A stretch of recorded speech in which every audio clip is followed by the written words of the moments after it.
in the hallway. We want to maintain our level of excellence in the hallway.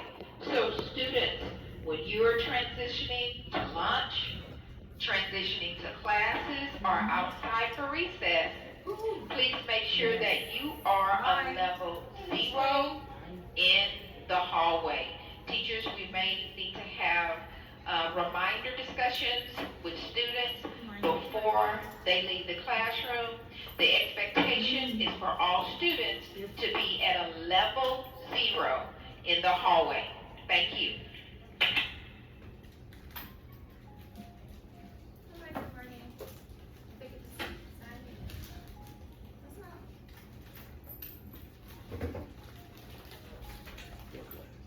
It's the 5 and yeah. Cheat. You want to catch an attitude when you get an S2, but I get an L. And then you get an attitude. Read this sentence right here.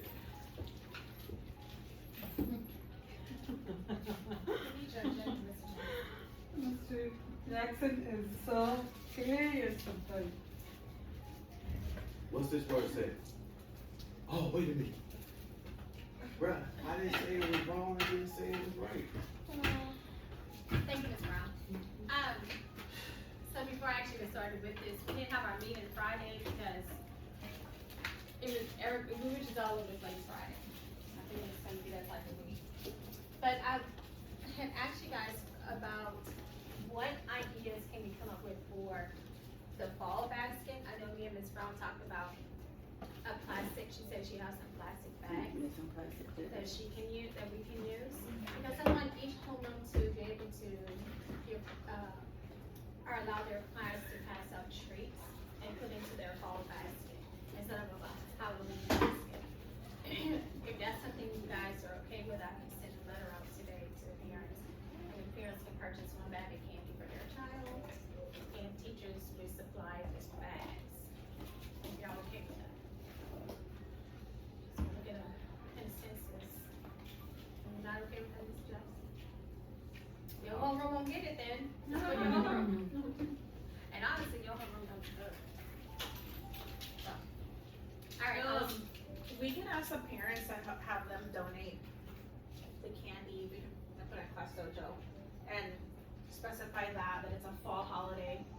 And donate, right, whoever wants to can donate bags of candy and have their children bring their own baskets, but if not, do we have some extra? I'm sorry, is that what you were saying? No, we're gonna supply the bags or baskets. Oh, okay. We're just asking parents to bring in the candy. Perfect, okay. Yeah. Alright, so I'm going to go ahead and get started. I know we've been talking about, what does our data look like, but now we're focusing on the strategies and activities that we're gonna use for the MOI benchmark test that's coming up. And honestly, November, December, we have at least 2 months to prepare for it, because when we come back from the break, it's usually right after then. And like I was telling Mr. Jackson, this contest, you probably know this, but that MOI evaluation determines your pay for next year. So it's extremely important that we try to focus on that data and focus on making sure that our our spots are good as well. I don't think we should have that problem with spots, but that MOI determines your pay for next year and your bonus for next year. Did y'all get a bonus? Okay, so it determines your bonus.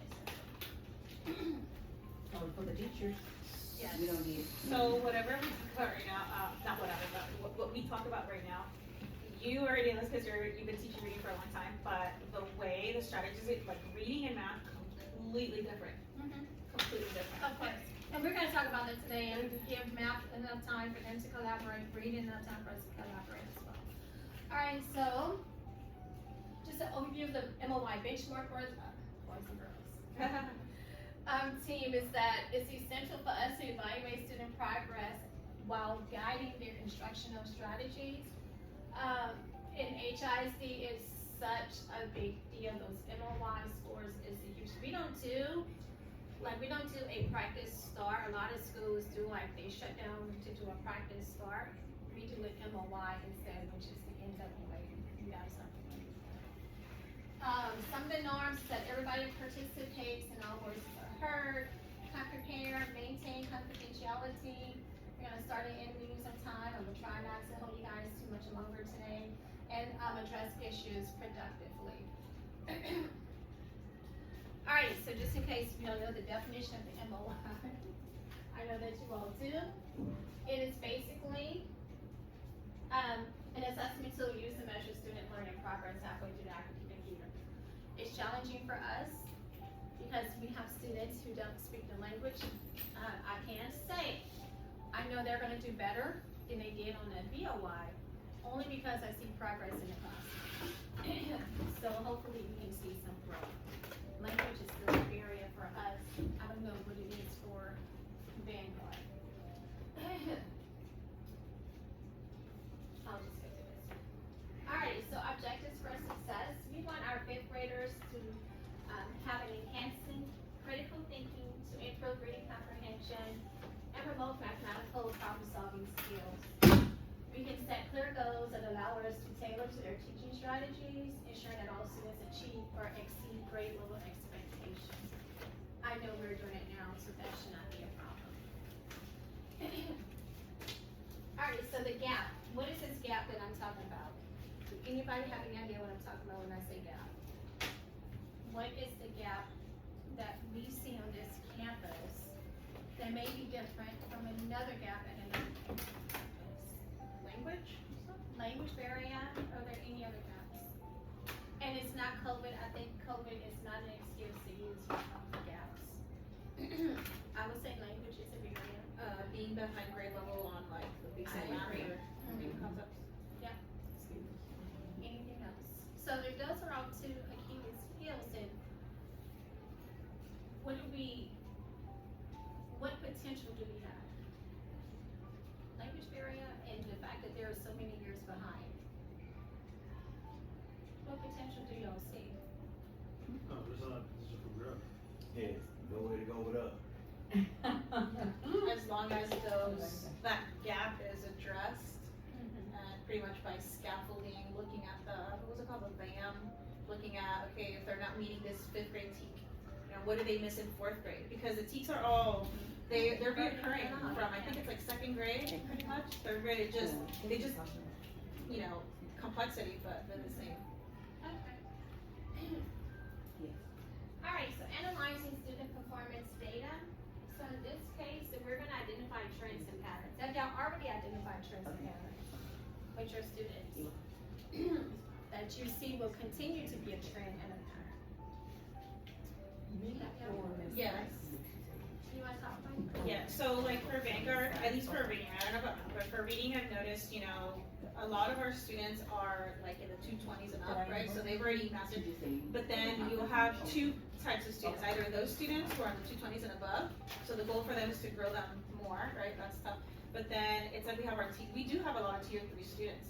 And for those tier 3 students, at least for reading, it's because I've had them, when we do the LSAEs, I have them read to me out loud. I'm like, oh, they're behind grade level a lot. So for them, the strategy would be to have them every day, they have to be on I don't know, learning A to Z. I don't know if you know about how to use I like tried to use it, but I haven't HMH and the other one, Amplify. I haven't, We because don't years have ago, those. they used to have a phonics component, and that helps us tier 3 students, because at the end of the day, it doesn't matter how well you and me, right, as reading teachers teach them point of views, it doesn't matter if they cannot read that text. Yep. So for them, it would be like, okay, they need to be reading every single day. Learning A to Z is great because we can assign their reading level, once they test out, and then they can record themselves reading, that's important for fluency, and then they have like the comprehension questions for it. I'm gonna have to get you to show me how to use it, because I tried to play with it, but I just could not get the concept of Okay, how to distribute it to my students. So I can get you to show me that. let me see, I gotta test the students, because I think I did it, because I told you that they changed the buttons in there. Okay. So I think I did it. I need to have students actually though, like take Okay. the I have a assessment. student we can work on. Math, I don't have science, well, math, which y'all think? I I'd say that since all of our teaks are different, we teach one different standard almost a week. So, trends and patterns, we recognize that students who have trouble with like multiplication will have, they will have trouble with certain teaks but not others. But it's pretty consistent with who's scoring and who's not. We have such a wide gap. It's with- either tier 3 or tier 1, it seems like, right? It's yeah. It's like we don't have But tier there's 2s. above So I'm tier saying one. it's just because from 1 to 3. Yeah, it seems like, I don't think we have tier 2s. It's like either we have tier 3s or tier 1s. Okay. And so then the answer for the tier 1s, because I know that you have some tier 1s too, it would just be like heavy on the analyzing the text, analyzing. And that's the only way that they can grow, because those students are already high. But if they don't score higher, it's because, and I've noticed it with their DLLs, they're making silly mistakes. And they're reading too fast because they're too confident. So they're like, oh, they don't really, so. Grasp it. So, Ms. Santos, you brought us a tier 1 and tier 2 good, right? You mind telling us the difference between the three for those of us who may Yes, not? please. Yeah, so the tier 1 students are the ones who are performing like at masters, technically, That was like grade level. Tier 1, yeah, grade level, but also master, because tier 2 is supposed to be the It's like grade 80% or level. above. Yes, tier 2 is supposed to be the ones that are at grade level. Tier 1 is the ones that are performing, in your Okay, masters. so- And tier 3 is your below grade level students. Okay, so yeah, so our focus for STAR test normally is your tier 2s and your tier 1s. Our tier 3s will have some sort of accommodations. Are those who are probably your spec kids, or your kids who have like 504, RTIs, those type of kids? But you'd be surprised because a lot of students don't, I've noticed in teaching, you have to, right, like that they don't have none of those things and you're just supposed to make them grow. It's like, wait a minute, clearly if you're at tier 3, it's because there's something going on. Like, Yeah. it's not something that pops up from one year to another. And normally we will have the progressive monitoring formula where we would have to put kids, label them, put their names in the tiers, so our teachers can know who they are. And I'm sure they're the same in each subject. I know for reading, I don't know if they would be like that in math, I'm sure it's the same students. That's how they're tiered. So when you hear teachers or administrators speak of tiers, that's what we're speaking of. It is still reading too with math, if they don't know how to put their reading, there's no way. They can typically score the understand. same. Yeah. Okay. Alright, so moving on. So what we want to do is to identify 2 to 3 priority learning gaps in root causes. And then we just talked about that a little bit, but I want us to, one of us to work within our our subjects with our partner teachers to determine what are some of those gaps that you've noticed. And then, since we've already talked about the gaps, then what would be the root causes of these gaps? We can talk about it collectively since we don't have everybody here. We know what those learning gaps are, but what could be those root causes of the learning gaps? And as we're thinking, we can identify those areas of growth. However, focusing on those strengths and weaknesses to help us meet those diverse learning needs, ultimately for building academic advancement engagements. What do you think the root causes of those learning gaps stem from, outside of the learning barrier? I know what's frustrating me at this point, and I can actually feel the frustration now. It's a cultural barrier for now. It is the accommodation and simulation to what they were doing versus what we need for them to do here. If you can't sit still and be quiet and focus on the speaker, Us. if you can't do those Respond basic to things, they're not those practicing ARDs. anything that you're saying. Let's try this. And they're relying on, what are those, I'm available this afternoon. they're No, relying they asked on about you, and I couldn't, those I didn't have But my- it ain't computer. defense mechanisms. For example, one defense mechanism is, if I don't understand what's going on, let me look around and whoever I lock eyes on, whatever they're doing, I'm gonna do. Or, oh, I don't know, so I'm just going, I know she knows, so hold on, let me cheat. And then they think they're supposed to get the fruits of their labor, but they haven't labored on anything.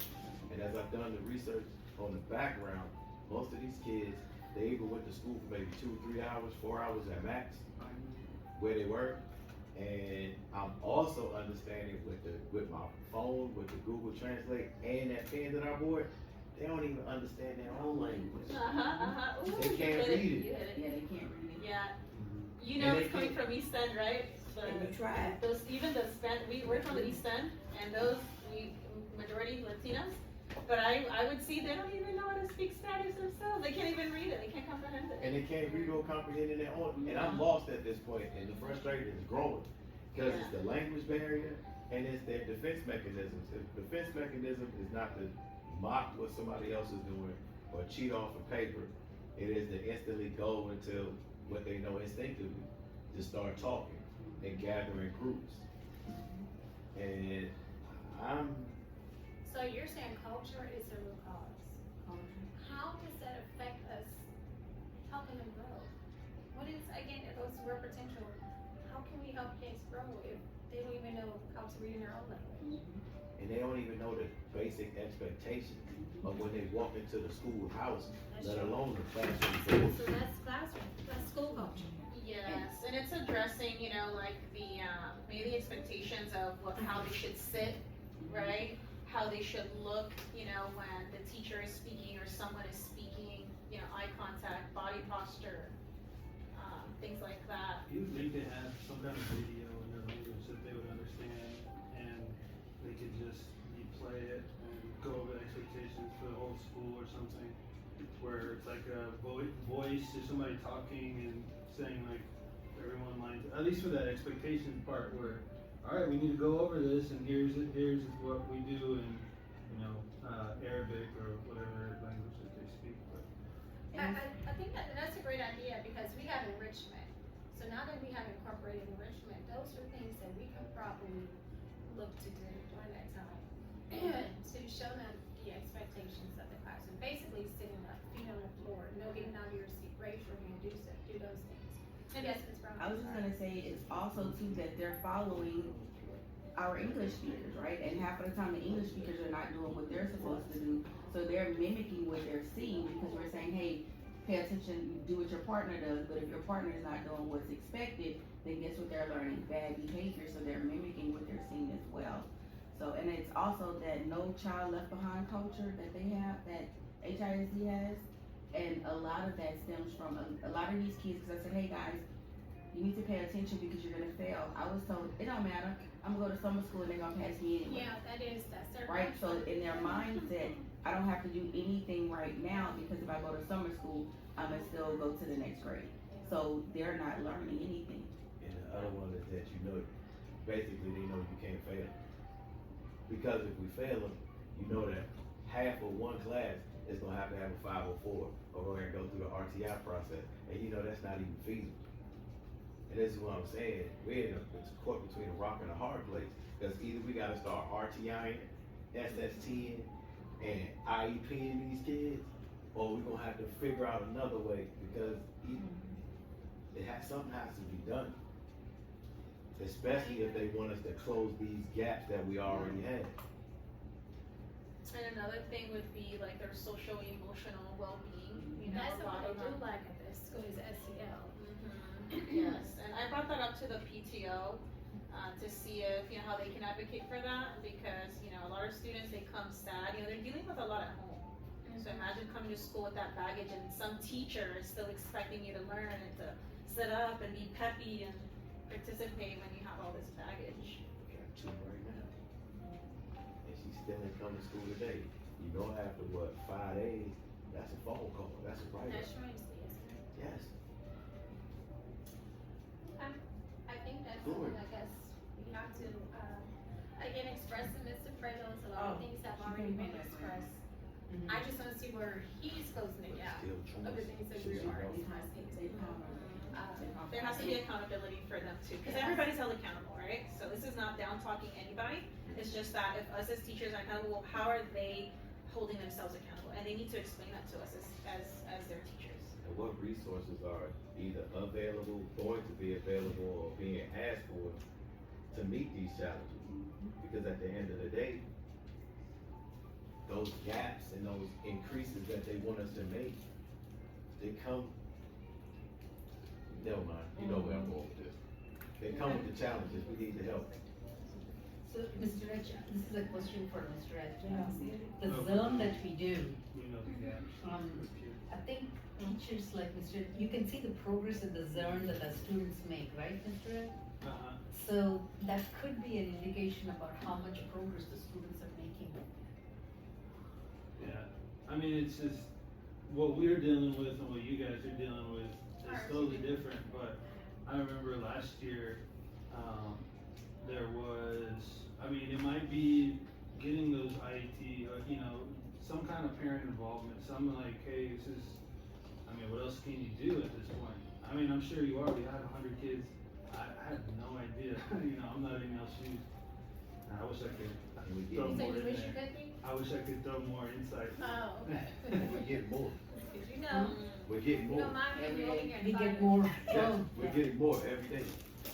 Yeah, they need to cap their numbers. I thought it was a cap, and Yeah, cause you can't, it's like 22 per teacher ratio, and then there's a form that parents can fill out, they can actually send their kids elsewhere. I just don't remember how to find that form. What The cap is about 22? the Yeah. video or whatever, the Zoom class, is there like a class that you can send the kids out? Because one thing, if they're gonna get in the way of, you know, teaching the other kids, then they need to be in a room separate from everyone else, and they're gonna have to get their act together if they wanna hang out with their friends. Yep. From what I understand last year, I think, Ms. Prentice, somebody was Miss Carrie Gay.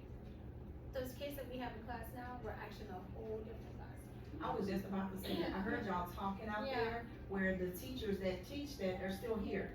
Right, but they taught ESL only, and everybody else had just regular English speaking kids.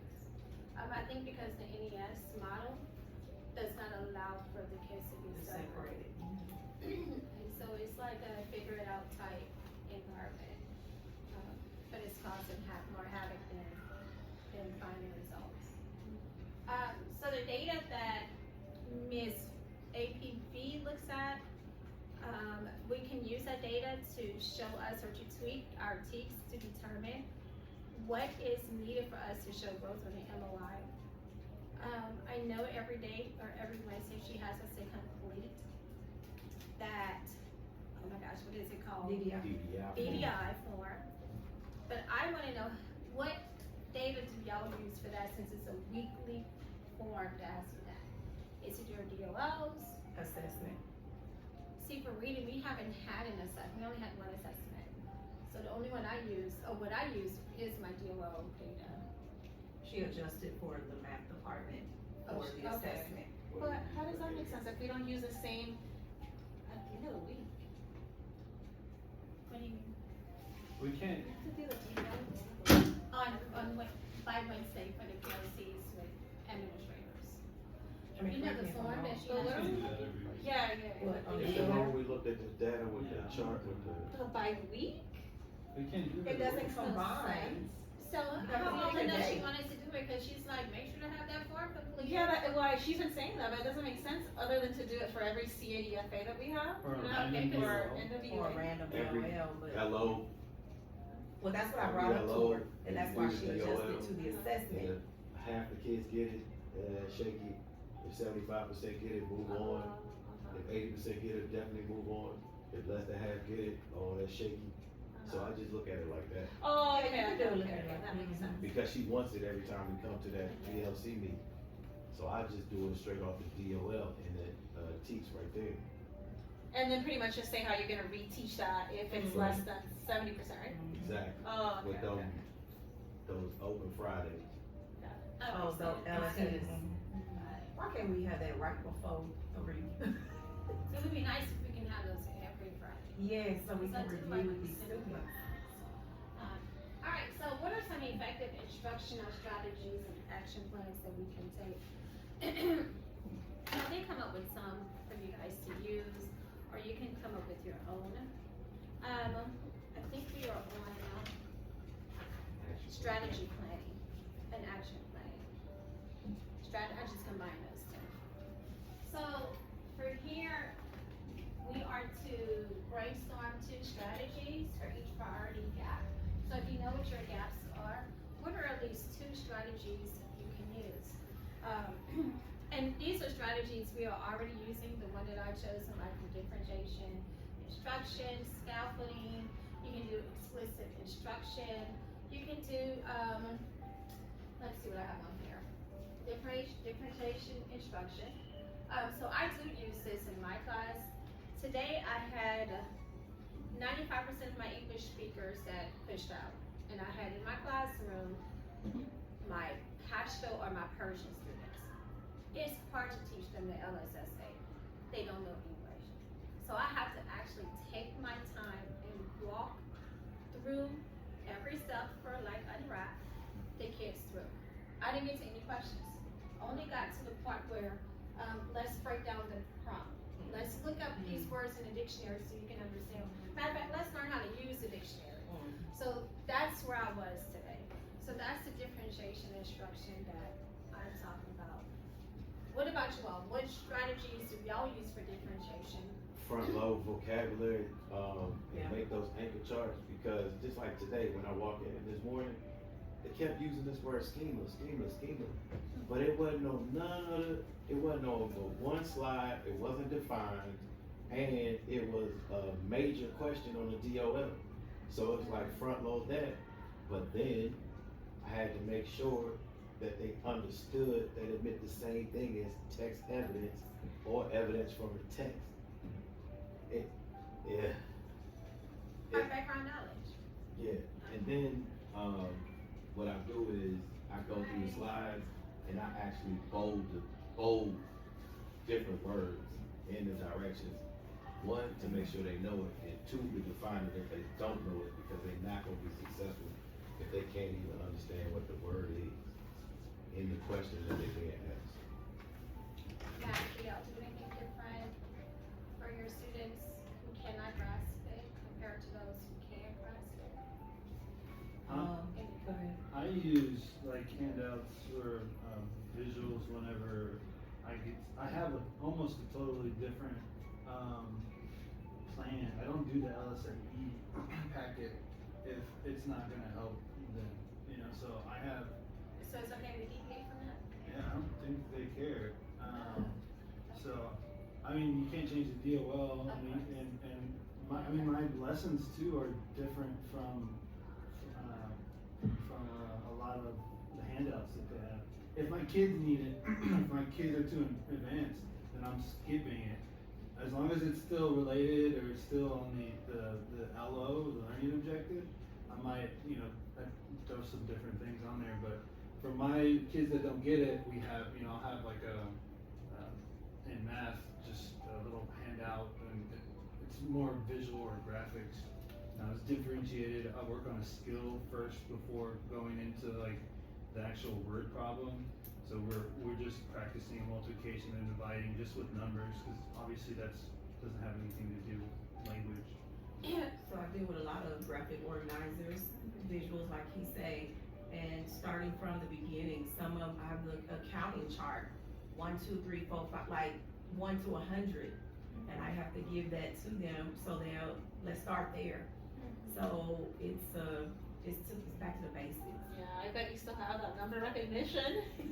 Kindergarten, No, seriously, I could say what is First 1 grade, time no, 1 it's and, 1 or time 1 time 0. I don't know how many times I'm a cringe when I say 1 time 0, and I'm just like, that's where we are. Please, I remember Mr. Jackson last week teaching alphabets and vowels. Yeah.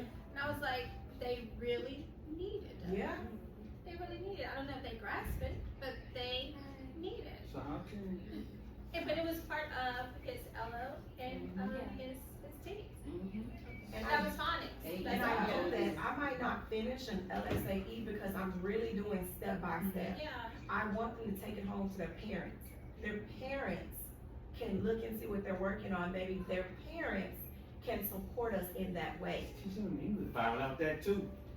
And just having casual conversations, trying to learn more about their culture. Right. Their parents didn't attend school. Yes.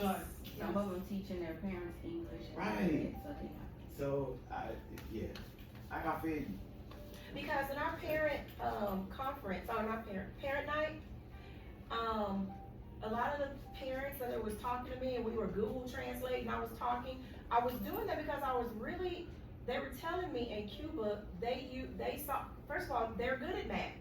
However, it's different the way we're teaching them. Cause the parents were actually trying to solve a problem and they got it right, but they solve it a different way. So it's not like the student may be lacking in that area, it's a different way we teach. I think it brings back those math nights and those reading nights, or literacy nights that we used to have, not just here in Askia, but across In general. in general, you know, so parents can see what the kids are working on. Parents, can you actually do this? If not, this is how you do it. So I think those type of culture things are important to us. Science, y'all have something for differentiation instruction that y'all do? Speed time, vocabulary, Same thing for you? fun loading. No, I try to bring well, since I don't know how to use Pear Deck, I just try to do the classes translated, like for in Pashto and in Spanish. But Mr. Calendar, the man who speaks Pashto downstairs, he said like what Mr. Jackson said, that their parents and the kids spend most of their time in refugee camps where they never learned, they never went to school, so they don't even know how to read the Pashto, and their parents probably would not be able to help them. But I do recognize that, like, I forget who said it in the room. They are learning something, because if you walk by my room, I repeat everything at least 3, 4, 5, 6 times. Just repeat. And by the time the lesson is over, or the next morning, they'll remember it. Now, how long they remember it, I don't know. But they do remember.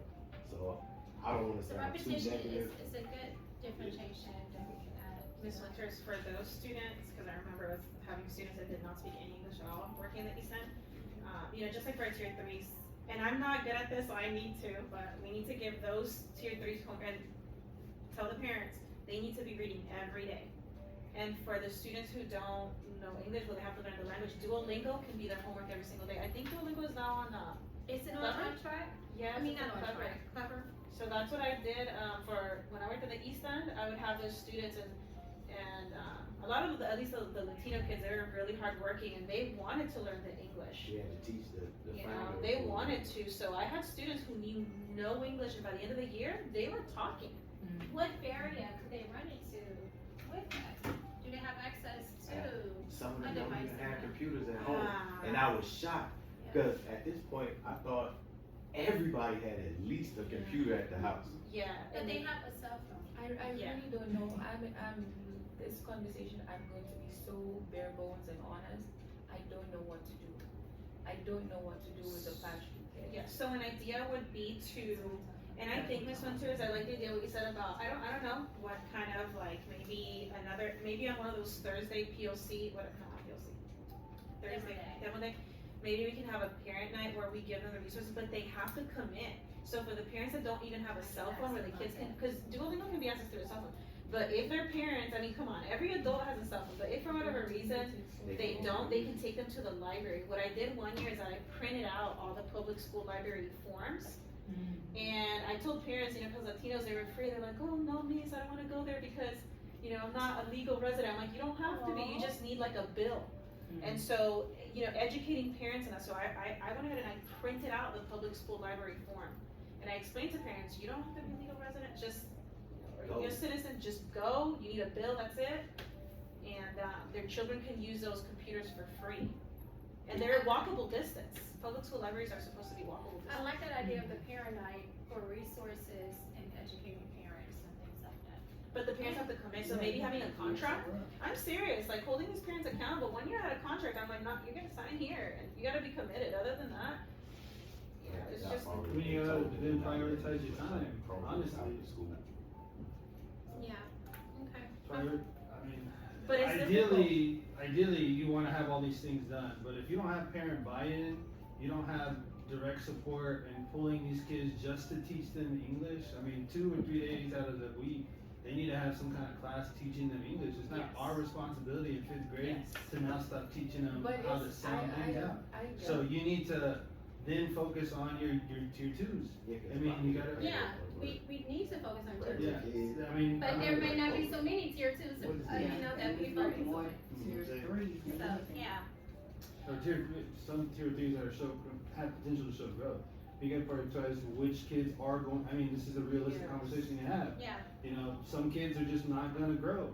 And instead of like trying to cater some of these kids that aren't trying, they're not doing anything, I mean, there's no other way. I'll be the first one to say, it. You have to push them aside. You gotta focus on the kids that are here. And then too, not every parent, you know, a lot of these parents are in survival mode, you know, so their priorities, unfortunately, it's not sad, right, are to bring food to the table, right? How are they gonna keep a roof over their head? So we can say parent buy in, but not, the truth is that not everyone will buy in. So when he said, you gotta prioritize the kids. Yeah, you see? I understand that we have to prioritize those who are making an effort, but at the time that we are being evaluated, which was the whole week last week and the beginning of the year, and even now on today this morning, I cannot push them aside in the evaluation. I got evaluated throughout the whole 3 English students, the rest of them are Spanish sitting there. There's Christopher. For that one student that is not participating, I get dinged in the evaluation for that. I got in an office meeting right now talking about this kid, talking about Luis, these particular kids. So it's okay to say when you don't have a class full of other speaking kids to push them aside and focus on what's working, but it does not work that way. Really, in reality, when you're sitting there, because if you don't have a plan for them, it shows on your evaluation. No one's saying to push students aside. Morally, you cannot do that, you know, but I think he was most so talking about, like, whenever we do the LSAEs, you know, like, have a focus. But, you know, generally, if you have proof, right, because what you're doing right now, we work with ESL students in the East End. So they always want proof. Admin wants proof. What are you doing to help these students? Okay, number 1, I sent parents a public school library form, whatever. You know, number 2, I'm providing, Miss Winters, I've seen her do this, the translating. You know, so you have to have proof so that when you go to those meetings, you can say, okay, that's what you observed in that one single moment in time, but this is what I'm doing to support all of these ESL students. So if you have proof, that is your backup. So we've taken pictures, you see the proof that I have, that I translate the classes, I put the English to side with the Spanish, so they can go ahead and do that. I don't know what else to do, but I'm missing something. So I what don't else know what you can else. do is, because we all have the same issues of what we explain. So what I do, especially with your class, I sit them with the English speaker people too, but I have graphic organizers sitting on the table, like I have some on the table for them today. So you have to have like a graphic organizer, have some note paper for them to write on. Sit them with things- certain students. Right, I all of rotate those. So the graphic organizer works because instead of me having to enlarge just one anchor chart, it'll be on the table for them. And so when you have someone coming in on the outside walking in, they will see, oh, okay, I see why Ms. Winters have this on the table. This kid must speak another language compared to this kid and so forth. It's just that it looks like that in all of our classes. Cause they came into my class, it was like 10 of them came into my class last week.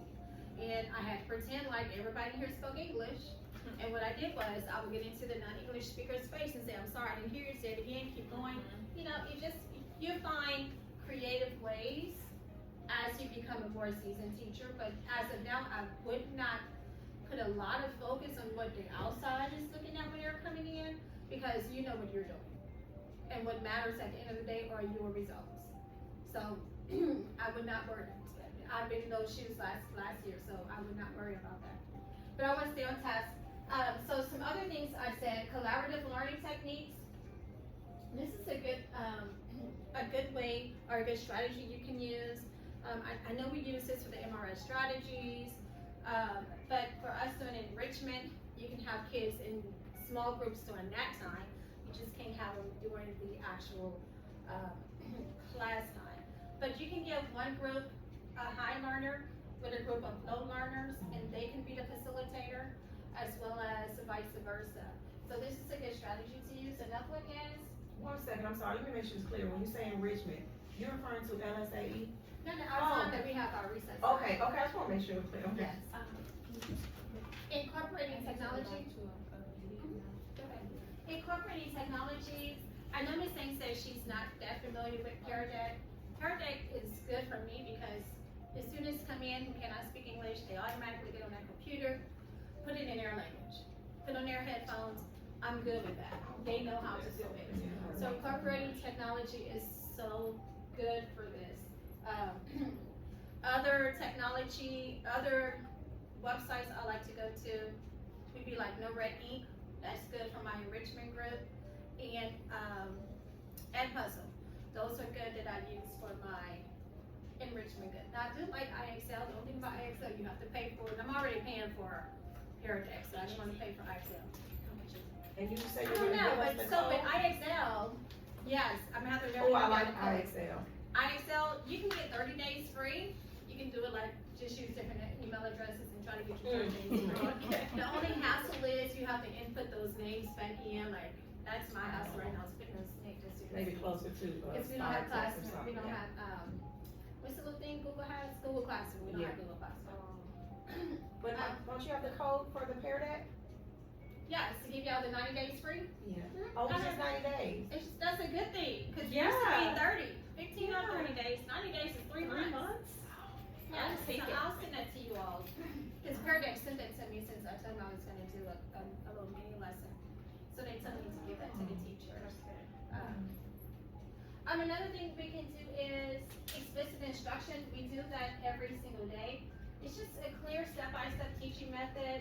But the teacher models the skill before guiding the students through practice and finally allowing them to work independently. Excuse my typos. So the skill, unwrap. I modeled that for the students, and they probably tired of me saying unwrap, but I drive it in them. Unwrap. We're not starting until you unwrap. Unwrap. So that teaches them how to annotate. It teaches them how to make an inference. It teaches them how to number those paragraphs so they can be aware of which question I need to go to. So unwrap is a skill that I use, or is a strategy that I use in my class, and the kids know it. If y'all tell them to unwrap, they know exactly what it is. Thank you, Mr. Jackson, for that unwrap. And then we have, action plan. What are the specific steps that we're gonna take? Now, I did write these down. I like these steps. I'm going to present it to Mr. Prados. I love the idea of the parent night. Under tier 3, reading every day. I do like that option. Because with learning A through Z, you can actually print the little books out for them. I did see that. They know their Lexile scores. Lexiles, I tell them this is where their reading level is. And or if you go to 6th grade, this is where it needs to be. And some of them are crying because they were 1st grade, 2nd grade, and they realize this is for real. So I know these are some specific steps. Do y'all have any other specific steps that we can take? Because I want us to be so successful in this MOI. I want us to show growth like never before here at ASCU under Mr. Prados. So do y'all have any other? No, because I Also looked working at it with into the reading. different So I think levels of, that's where you're supporting me and Miss classrooms, Winters. You mean? I mean, you're supporting Miss split it? Winters, because I teach SOR.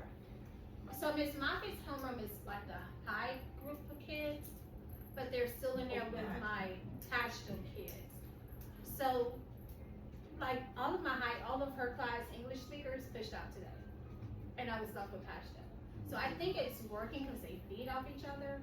However, we have some behavior issues that are kind of we're dealing with. Yeah. But I think it's working okay.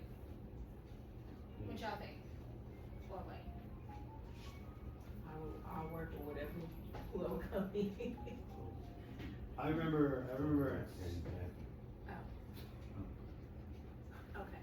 Yeah, I was just curious because whenever you have them, you'll have some of them so low that you'll have a whole class and you hope that nobody comes in. During that one class, yeah. And that's We had always this my and last. then it's like, oh man. I got the rest. And where? In that last class, just Chris, he's so Oh, far, Miss Saint Helena. yeah, he's so low, so far behind that even when we had meetings, provide resources, provide everything for the parent, whatever you got going on, he still is doing what he wants to do, how he wants to do it, when he wants to do it. Act with it. Christopher? Yeah. I have seen a 365, like a change with him. Cause when he don't understand something, his defense mechanism is to pull other people's in with him. He stopped talking in my class, which is good for me. Mm. He doesn't mess with anybody. I'll go over, if I give them something to do, when we do our aggressive monitoring, I go to him, get a whiteboard, and I'll do an example and see if he can mirror it, to see if he can understand what we're about to do. I mean, I'll do that, cause that's the only thing I can do at this point with him. Yeah, we have to get something for Christopher. We have to talk to his dad. Because he was Yeah. He definitely seems like it. Christopher is the one whose parents are there. Yeah. Yeah, I was talking to him in Spanish and I was asking him, I was like, hey, do you know 2 + 2? He started going like this. He didn't know what 2 + 2. I asked him in Spanish. Mm-hmm. So if he doesn't know basic, he's counting and he told me 5. He can't read Spanish either. 2 + He 2. knows all the cuss words though. Oh yes, because he was Yeah, cussing he's up a bad storm. this winter. He's Who's definitely in art? he's in the he needs to go to They a want school. us to reply to these emails. That's what They said to pass, is that what you're doing? No, that he wanted me to pass it on for our team to reply to the SPED and ARD, whoever's over that, like to Okay. Rachel Breed or whatever. Somebody showed me what we need to do. She said she attached everything and she hasn't received a response. Okay. I assume one of y'all. I did. I don't know. I'll look. I want to finish this up Thank so we you. can move on. I have a quick Alright, thing. yes. Can you guys like assign like homework for them? Because what I saw, and the reason why I was in Ms. Moffitt's class the other day, and she assigned homework, and the parents, well, what a practice work. It was practice work, and the parents had to sign it, so that way not only do they know they have something they need to work on, but to make sure that, hey, they're practicing those skills at home, even if it's one day a week, to give them time to read, so that way if they're reading something, your parent is involved because your parent needs to know that you have this. So she said, I need a signature. So she looked at it, she's like, hey, where's your signature? And then if they don't have it, like the one girl, she left her paper, she's like, oh, she left her paper, and everybody's like, ooh, right? So I do it's that holding because them accountable. documentation. Yeah. Cause I'm a That way salesman, no one can come to you. documentation. And I think that way it helps them with their reading as well, and maybe get the parents involved, because now you have to literally sign something. to Yeah, say- so I like to practice work, and for reading, or for ELA reading, I like the idea of the reading every night, which they still can be held accountable for. And you can have them read and do the unwrap, right? Number your paragraphs, underline your title, unwrap, even if they don't answer the questions, at least they're practicing those something and following those strategies. Yes. I've been doing that because I always hear y'all say that, I think you said it the last week, Ms. Winters. You said I tried to call home, but it's kinda hard communicating Yeah. with them. open speaker. So, it's like, Yeah, I get it. So for the next time we meet, can we have, or can you guys somehow in the next 2 weeks just send to me an action plan of what you want to do as far as those different strategies, those different plans, like the differentiation instruction, the explicit teaching or instruction, whatever you guys are gonna do for your MOI. You can just send me an email just saying, hey, this is what we're going to do. That's all I would need. Anything else? Any questions? Can you send me that? Yeah, I can send it to you all. Yeah, Okay, no problem. thank I you. can send it to you all. Anything, any questions, No. concerns? you gonna say? Can I tell you something random, very quick, and I'm trying to promise I Yes, won't. yes. Can you please just, I mean, I guess I could do an email, but if you could, if you could let Mr. or the admin know, NES, it's like, it's a sense of urgency, and right, like, they're always giving a sense of urgency, like, you gotta push up. Everybody needs to be on that same level sense of urgency, including ancillary teachers. There's 3 ancillary teachers who, every single day when I come, my students are not ready, they're here talking to the previous teacher, the teacher is supposed to pick up the other class, and I am now 5 minutes late for either my planning time or for my next lesson. Computer lab. So, the music teacher and the drama teacher are always on time, the kids are already ready to go. But the other 3, I'm always 5 minutes late. Computer lab. Okay, I'll send it to them. Thank you all so much. Thank you. Let me know if you have any questions. I'll send it to you. Thank you. These are your fillers, like the practice work, each teacher pick a day. Like Monday is math, Tuesday is reading, practice work, so every day they have something to do. I'm great. And it's helping them with with their reading skills as well. I agree. I got a lot to learn, actually. You say you have a lot to learn?